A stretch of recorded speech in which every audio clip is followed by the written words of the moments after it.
Buenos días. Buen día, A ver, doctor. ¿cómo están? Vamos a continuar entonces con el tema este de la farmacología del sistema nervioso simpático, ¿ya? La, hemos avanzado ya todos estos temas de generalidades, neurotransmisores, receptores, etcétera, y vamos a empezar a hablar de los fármacos simpático-miméticos hoy.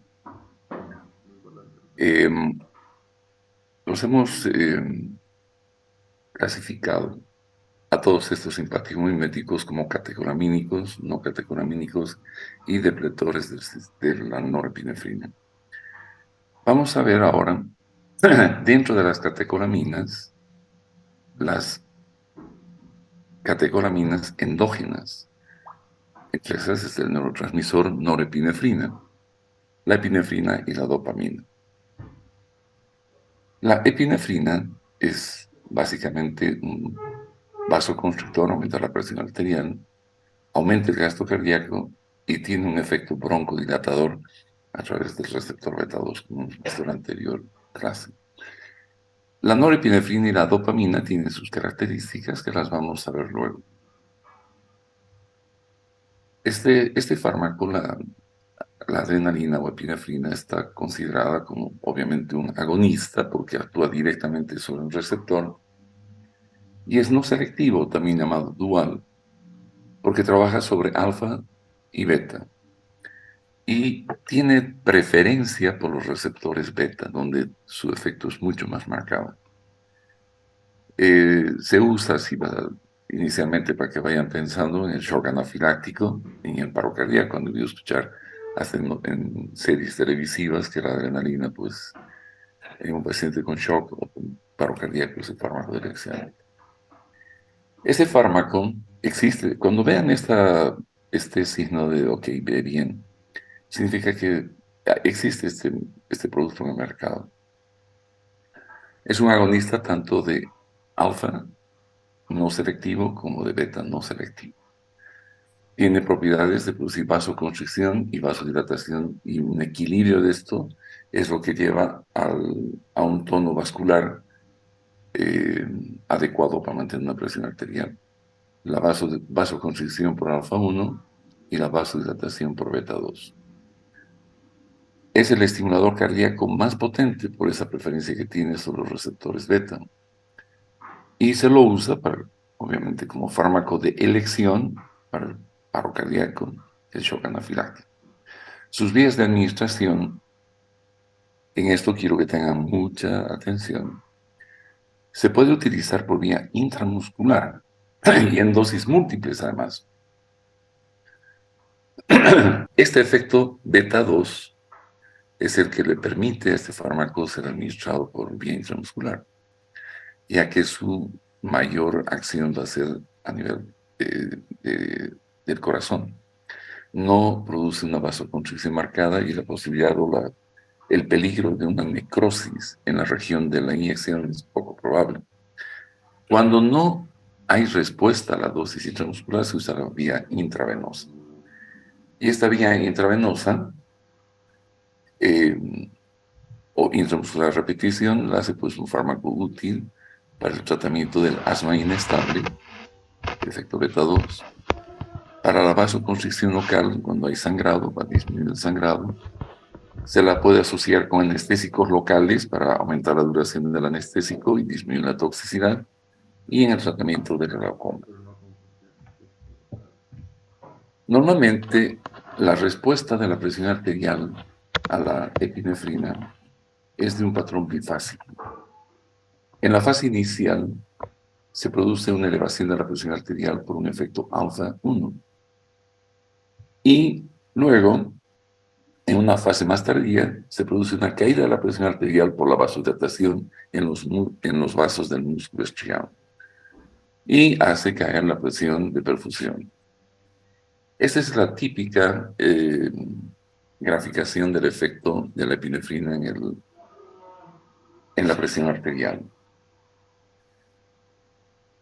Lo que se ha observado con la aparición de fármacos de bloqueo selectivo del receptor alfa-1 sobre todo, es que cuando se asocia la epinefrina con el bloqueador alfa, bloqueamos o se bloquea la fase de aumento de la presión arterial. Y un fármaco que es conocido por elevar la presión arterial se vuelve un hipotensor por un efecto beta 2, porque el efecto alfa 1 está bloqueado. Y esto se ha visto pues con la práctica en pacientes que había que asociar el uso de ambos fármacos. Entonces no se eleva la presión arterial inicialmente y lo único que hay es una caída de la presión arterial. A esto se ha llamado el fenómeno de reversión vasomotora de Dale. Dale es el que describió este fenómeno. Este es del artículo original de él. Él muestra este gráfico en la que la presión arterial inicialmente se eleva por acción de alfa 1 y luego el efecto beta 2 hace caer la presión arterial. Y aquí al lado tienen el gráfico cuando ya se ha utilizado la adrenalina más un bloqueador alfa. Entonces ese es el efecto de reversión. La adrenalina está dentro de los fármacos vasoactivos que tiene, como les dije, un efecto no selectivo. Trabaja todos los receptores. Apaguen sus micrófonos, pues, por favor. Hay alguien que está con el micrófono abierto. Bien, este fármaco tiene sus propiedades en términos que ya les he mencionado. Lo interesante es que este fármaco penetra muy poco la barrera hematoencefálica. Sin embargo, en una mujer embarazada puede estar presente en la placenta y en la leche. Atraviesa la placenta, puede estar en el feto y atraviesa la leche también. Se metaboliza por las enzimas que ya hemos hablado y a nivel renal se elimina como ácido mandélico. En los casos de feocromocitoma, que después vamos a ver cuando hablemos de los bloqueadores, el diagnóstico normalmente de feocromocitoma se hace a través de la eliminación en la orina del ácido mandélico, que en nuestro medio no hay. Pero la gente que tiene este problema tiene que viajar al exterior a veces, o por vías de estudios de imagenología, descubrir que existe un tumor en las suprarrenales. Y también se elimina por vía inalterada, es decir, por la vía renal de manera inalterada, ¿no? La dosis va a variar de acuerdo al uso que se le va a dar, pero vean la vida media que tiene este fármaco. 2 a 3 minutos. Entonces tienen vida media efímera, muy breve. Se puede administrar este medicamento por vía subcutánea, intramuscular o por vía inhalatoria. Los usos que normalmente se le dan a la adrenalina por estas características de actuar en esos receptores es para manejar primero la crisis anafiláctica, donde es el fármaco de elección. Además de manejar todo lo que es el ABCD de la reanimación, la adrenalina es el primer fármaco. Luego recién se puede utilizar corticoides antihistamínicos, pero nunca estos como fármacos iniciales. En el paro cardíaco o en el paro cardiorrespiratorio, la adrenalina también en la reanimación, ya sea hecho por paramédicos o médicos en una emergencia, se usan desfibrilación en principio si se tiene adrenalina y luego un antiarrítmico, porque cuando hay paro cardíaco generalmente hay isquemia y la isquemia lleva a las arritmias. Y las arritmias pues las vamos a suprimir con la amiodarona o la lidocaína.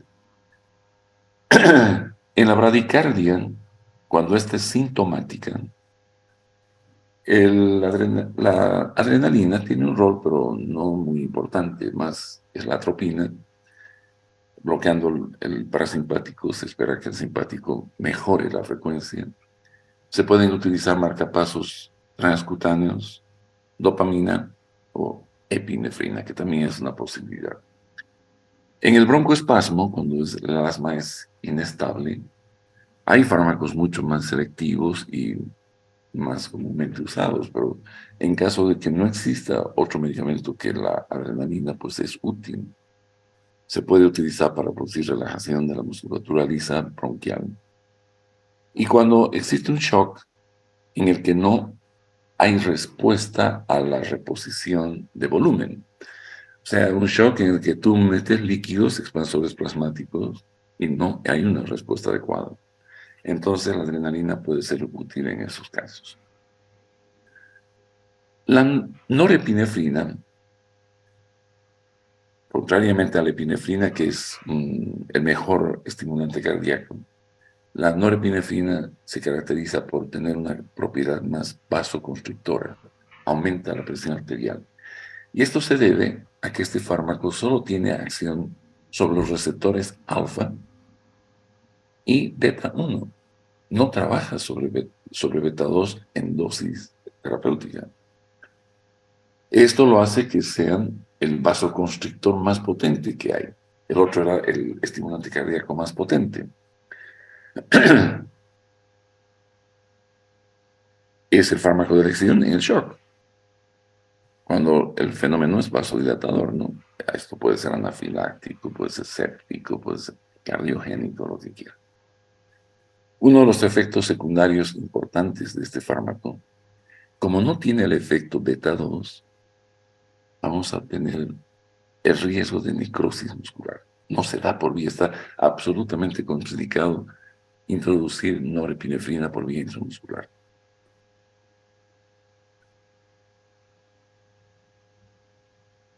Está dentro de los fármacos duales. ¿Por qué? Porque actúa sobre alfa y beta 1, ¿no? Y tiene una preferencia por los receptores alfa. La dopamina, la vamos a ver después, sus efectos son variables de acuerdo a la dosis de la dopamina, ¿no? Normalmente las diluciones de la norepinefrina en el comercio van de 1 en 1000 a 1 en 200.000. Todo depende de la vía y del uso. En 1 en 1000 se puede usar en vía intramuscular, subcutánea, endotraqueal. 1 en 10.000 intravenosa, ya no se usa por vía subcutánea, se usa por vía intracardíaca e intraósea cuando es 1 en 10.000. 1 en 100.000 como vasoconstrictor local y 1 en 200.000 cuando se asocia con anestésicos locales para prolongar la vida del anestésico local. Entonces, la noradrenalina y la dopamina tienen más o menos el mismo comportamiento.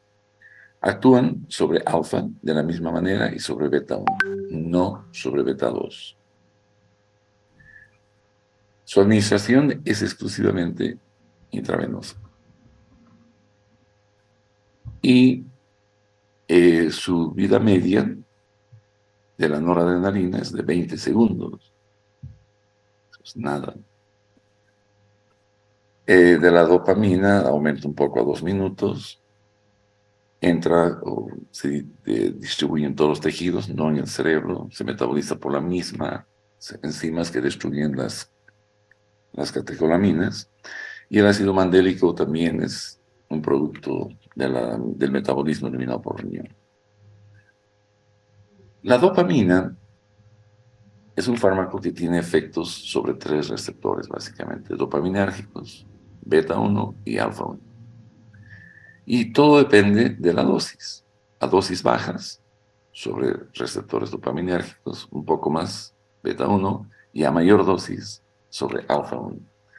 Lo que está expresado en este gráfico, en este slide, donde les indico, por ejemplo, de 0 a 2 microgramos kilopeso minuto, receptor de 1. ¿Qué hace el receptor de 1? Produce diuresis. Esto va a ser útil cuando existe oliguria. Y en ese rango de 2 a 10 que también está implicado va además a estimular el beta 1 con aumento de la fuerza contráctil cardíaca útil en la insuficiencia cardíaca. Entonces, es el fármaco de elección en pacientes con insuficiencia cardíaca y oliguria. Pero estas son insuficiencias cardíacas agudas de un tratamiento muy esporádico, de muy, de muy poca duración. Y no se maneja en pacientes ambulatorios, sino intrahospitalarmente, porque necesitas bombas de infusión y todo aquello. Cuando se da a dosis mayor de 10 microgramos, se estimula el receptor alfa 1. Y esto sabrían vasoconstricción. ¿En qué caso va a ser útil? Pues cuando existe shock cardiogénico o cualquier tipo de shock. Y la ruta de administración es una infusión venosa continua. El efecto colateral más común, las arritmias. Entonces, utilizamos la noradrenalina para tratamientos como el shock, que no responde a la reposición de volumen, donde ustedes pueden ver, primero, si el shock es séptico, antibióticos siempre, pues hay que interrogar qué tipo de shock. Líquidos, siempre hay que meter líquido cuando un paciente está con shock. Noradrenalina, como una posibilidad, y la dopamina como la última. En la anafilaxia, igual. En la crisis, ¿no?, anafiláctica, la insuficiencia cardíaca aguda, como hemos mencionado, la bradicardia sintomática, normalmente la atropina, la dopamina y la epinefrina son los fármacos que entran en juego cuando hay un paciente que tenga bradicardia sintomática. Bien, entonces ya más o menos conocemos las acciones y los usos de las catecolaminas endógenas. Ahora vamos a ver las exógenas, las que hemos nosotros construido para que trabajen sobre los mismos receptores. Primero, la dobutamina. Este es un agonista sobre beta 1, sobre todo. También tiene sobre beta 2, pero muy, muy poco. En el receptor alfa 1, la dobutamina también trabaja, pero no hay efecto clínico porque tiene dos isómeros, uno que es estimulante del alfa 1 y el otro bloqueador alfa 1. Y clínicamente el efecto es cero. Tiene acción sobre alfa 1, pero clínicamente es cero. El uso de la dobutamina, como es el inotropo de elección, es decir, aumenta la fuerza contráctil porque trabaja sobre beta 1. Y en la insuficiencia cardíaca aguda es el fármaco de elección. También cuando hay pacientes que tienen problemas de coronariopatías y se les quiere ver estos test de estrés que se llaman la ecocardiografía de estrés, se utiliza la dobutamina y se lo pone al paciente en el estudio para ver si hay dolor, si se puede simular una situación de ejercicio extremo para ver si las arterias perfunden bien. La ruta de administración siempre es intravenosa de la dobutamina. El fenoldopan y la dopexamina son dos catecolaminas exógenas que trabajan sobre los receptores dopaminérgicos. El dopaminérgico 1 siempre produce diuresis y al producir diuresis baja la presión arterial, ¿verdad? El fenoldopan, además de D1, tiene un efecto alfa 2 agonista. Alfa 2, que es presináptico, va a disminuir el tono simpático, va a disminuir la presión arterial y es útil para tratar crisis hipertensivas por ambos efectos. Y la dopexamina, al producir diuresis, baja la presión arterial. Al producir una estimulación beta 2, produce vasodilatación de las arterias en el músculo esquelético, baja la presión arterial y nos va a producir un efecto beneficioso en pacientes con crisis hipertensiva. Entonces, ambos fármacos se usan para este fin. El isoproterenol o isoprenalina también que se lo conoce con ese nombre, es un agonista no selectivo de los receptores beta 1. Digo, beta 1 y beta 2. Cuando se quiere, cuando usamos su capacidad de estimular beta 1, cuando hay bradicardia. Y el beta 2, pues, cuando hay asma bronquial.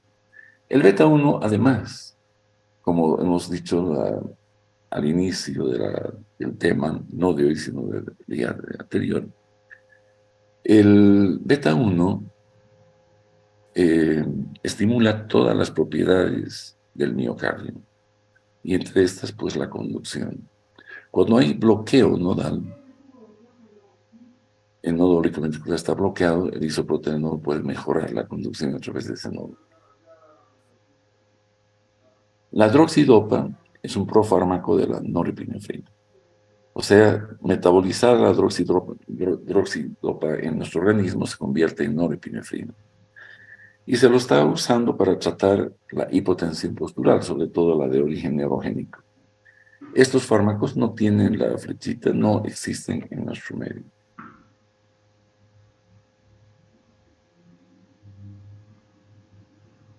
Esta es una expresión gráfica de qué es lo que sucede con estas catecolaminas cuando son inyectadas a un organismo vivo.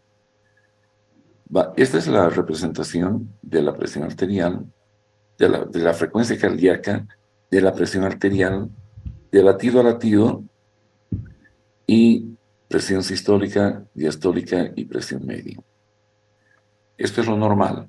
Cuando esta parte representa lo normal, cuando introducimos epinefrina, lo que vamos a ocasionar es un aumento de la presión sistólica, media y diastólica, más un aumento de la frecuencia cardíaca. Cuando introducimos la norepinefrina, vamos a tener un aumento de la presión arterial sistólica, media y diastólica, pero una frecuencia cardíaca disminuida. La introducción de isoproterenol nos va a ocasionar una presión arterial sistólica normal, pero con una caída de la presión media, que estaba acá arriba, baja, y la presión diastólica, y un aumento marcado de la frecuencia cardíaca. Y este se resumen aquí abajo cuando ustedes estudian, que representa a cada una de estas variaciones. Ahora vamos a ver por qué sucede esto. ¿Por qué esa diferencia en las acciones de estas catecolaminas? Todo tiene que ver con la resistencia periférica. La resistencia vascular periférica es la que determina los mecanismos de compensación a nivel de los vasoreceptores. Si analizamos el comportamiento de estos fármacos, vamos a empezar con la norepinefrina. La norepinefrina no tiene acción sobre el receptor beta 2. Entonces sus efectos son netamente presores. Aumenta la resistencia vascular periférica, aumenta la presión diastólica, media y sistólica. Y los vasoreceptores van a tratar de compensar es decir, de regular este riesgo de un aumento de la presión en los vasos cerebrales, induciendo o estimulando el parasimpático y produciendo una bradicardia refleja. Cosa que no sucede con la epinefrina, porque la epinefrina tiene un efecto vasodilatador beta 2. Beta 2 relaja el músculo, las arterias en el músculo estriado, y produce una disminución de la resistencia vascular periférica, que se expresa como una caída de la presión diastólica, pero preserva la sistólica y la media. Entonces va a haber un efecto, además de beta 1 que estimula, una disminución de la resistencia vascular periférica, va a estimular más aún la la frecuencia cardíaca. El isoproterenol, que es beta no selectivo, estimula tanto el receptor beta 1 como el beta 2. El beta 2 es el más potente estimulador de los receptores beta. Vean cómo cae la resistencia vascular periférica con el beta 2. Esto obviamente se va a expresar con una caída de la sistólica, la media. La sistólica se puede mantener, pero la diastólica y la media caen.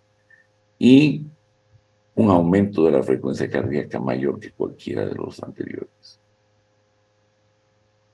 Tanto por mecanismo compensador como por el mismo efecto del fármaco sobre el receptor beta 1.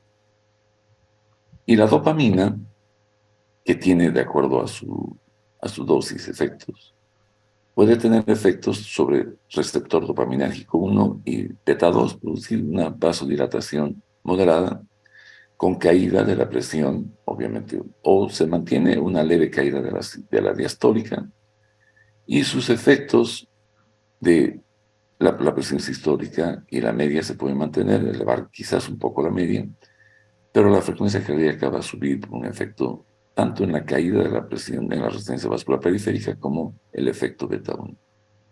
Entonces, el comportamiento, este gráfico lo van a ver, preguntas de esto en exámenes aquí en Estados Unidos, en Canadá, en donde vayan ustedes, este gráfico lo usan para saber si entiendes en qué receptores trabajan y cuáles son el comportamiento hemodinámico con la administración de estos fármacos en el ser humano. Entonces, las catecolaminas endógenas o exógenas son fármacos que actúan muy rápidamente. Tienen corta duración, no se administran por vía oral y no penetran la barrera hematoencefálica. Y hemos hablado de todos estos que están mencionados en este gráfico y ustedes han podido ya tener una idea de en qué receptores y por qué las indicaciones. La epinefrina trabaja en todos. Asma, shock, anestesia local. Norepinefrina solo le falta actuar sobre beta 2, o sea, no, acuérdense de norepinefrina, no actúa sobre beta 2. Entonces no tiene efecto vasodilatador, es un vasoconstrictor por excelencia, tratamiento de shock. El isoproterenol, por su efecto beta 1 estimulante como estimulante cardíaco. La dopamina trabaja sobre el efecto sobre su receptor y sobre alfa 1 y beta 1. Los tratamientos de shock por el efecto dopaminérgico, beta 1, insuficiencia cardíaca, alfa 1, elevación de la presión arterial, y finalmente la dobutamina, el tratamiento de la insuficiencia cardíaca congestiva.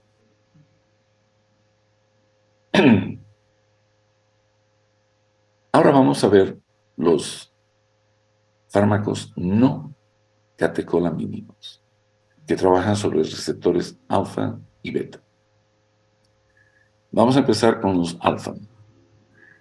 En estos tenemos alfa 1 y alfa 2, oximetazolina, fenilefrina, que trabajan sobre alfa 1 y son útiles para tratar el ojo rojo, la congestión nasal, sobre todo se los usa tópicamente para el tratamiento de la congestión conjuntival y de la mucosa nasal. La clonidina es un agonista selectivo de alfa 2 y al disminuir el tono simpático a nivel central, por su efecto en el receptor alfa 2 presináptico, pues se usa para tratar la hipertensión arterial, o se usaba con bastante frecuencia, ahora no. Y luego vamos a ver los otros receptores cuando lleguemos a los beta. Entonces, alfa 1, bueno, los receptores alfa 1 están ligados a la proteína GQ. Esto significa que trabaja con la fosfolipasa C, inositotrifosfato, diacilglicerol, etc. Alfa 1 produce vasoconstricción, midriasis, contracción y retención urinaria para las personas que tienen problemas urinarios. La produce un aumento de la glicemia por una glucogenólisis y disminuye la producción de renina. A nivel de alfa 2 es un inhibitor de la secreción o liberación de la norepinefrina en el GAP sináptico. ¿Verdad? Eso hemos mencionado ya. Ah, y perdón, aquí me olvidaba decirles que alfa 2 disminuye la producción de insulina. Ambos tienen efectos hiperdisemiantes. Entonces, existen agonistas alfa no selectivos y selectivos. Los no selectivos, vasoconstrictores por excelencia, se los usa en esta época, pues todos vamos a consumir este tipo de productos, porque son vasoconstrictores con efecto descongestivo y se los usa ya sea por vía tópica o sistémica. Tenemos la nafasolina, la oximetazolina, la silometasolina, todos estos acompañando los productos antigripales. Y obviamente alérgicos, todo lo que tenga que ver con la congestión de mucosas en la región respiratoria alta y oftalmológica. La parte, los agonistas selectivos en alfa 1 se los usa como mediáticos por vía tópica, la fenilefrina, el metaraminol, la metoxamina. Y en el alfa 2, estos ya sabemos, los eh, agonistas selectivos de alfa 2, donde la clonidina es el prototipo, lo que hacen es, tienen un efecto antiadrenérgico porque disminuyen la concentración de la norepinefrina en el GAP sináptico. Un efecto similar a estos producen la alfa-metildopa, la guanfacina y el guanabens, como fármacos prototipo, ¿no? El, a ver, un cachito, ¿qué hora es, pues? Ah, ya, tenemos unos minutos más. La clonidina se lo utiliza como eh, una medicación preanestésica. Tiene el efecto adverso de la clonidina es que produce hipertensión al discontinuar. ¿Esto por qué? Porque se acumula, se libera pues mayor cantidad de norepinefrina después. Y esto estimula los receptores alfa 1 y vamos a tener problemas de hipertensión postclonidina. Y eso se trata con la fentolamina por vía intravenosa, que vamos a estudiar yo creo que la próxima semana, cuando hablemos de bloqueadores alfa. Hay otro medicamento que también es un potente estimulador alfa 2, que es la dexmedetomidina. Este fármaco no hay en nuestro medio tampoco, pero se lo usa por sus efectos de sedación, analgesia y disminución de la secreción como medicación anestésica, pero a mayor dosis, mayor hipotensión y hay que tener mucho cuidado y no usar en la inducción anestésica. Se puede usar preanestésicamente, pero no como inducción. Porque la dosis que necesitas para usarlo como inductor es muy alta. Entonces, vas a lograr la sedación que necesitas, pero también vas a tener una hipotensión severa que puede poner en riesgo al paciente. Los usos clínicos de los alfa 1 adrenérgicos, pues la acción descongestionante, que todos la conocemos. La metoxamina es un fármaco que además se usa para la hipotensión postural. En nuestro medio no hay. En otros lados existe este medicamento, pues se usa para estos pacientes que cuando cambian de posición tienen mareos y pueden caer y es hasta riesgo para ellos en su vida y su integridad física. La epinefrina ya la hemos mencionado pues, en todos sus usos como acción con los anestésicos locales, en el shock anafiláctico, en el bloqueo y el paro cardíaco. ¿No? El bloqueo auriculoventricular, etcétera, tiene acciones. La norepinefrina, como no actúa sobre la en todos los casos de hipotensión arterial. Otros fármacos agonistas alfa 2 que en nuestro medio existe, pues de todos estos están viendo acá, uno solo, la brimonidina. Todos estos eh, sirven para el tratamiento del glaucoma. En nuestro medio existen gotas, la brimonidina. La brimonidina es este agonista alfa 2 selectivo. La tizanidina, este medicamento se usa bastante en pacientes que tienen esclerosis amiotrófica lateral.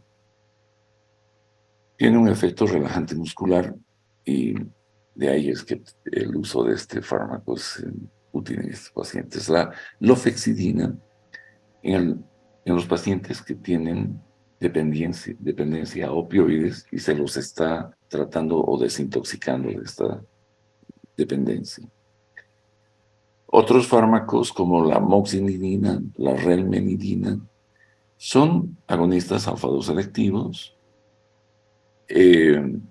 también son agonistas del receptor imidazol y ambos efectos los hacen fármacos interesantes para el tratamiento de la hipertensión arterial resistente al disminuir la presión arterial y en el dolor neuropático, ese dolor que no tiene una fuente de lesión tisular, sino es una alteración neurológica que hace que el paciente sienta dolor. Bueno, yo voy a detener la charla de hoy acá, porque tengo que ir a dar prácticas y tengo que tiquear. Vamos a continuar mañana y terminar con los agonistas para la próxima semana hablar de antagonistas. Que tengan buen día y hasta mañana. Buen día, doctor. Hasta luego.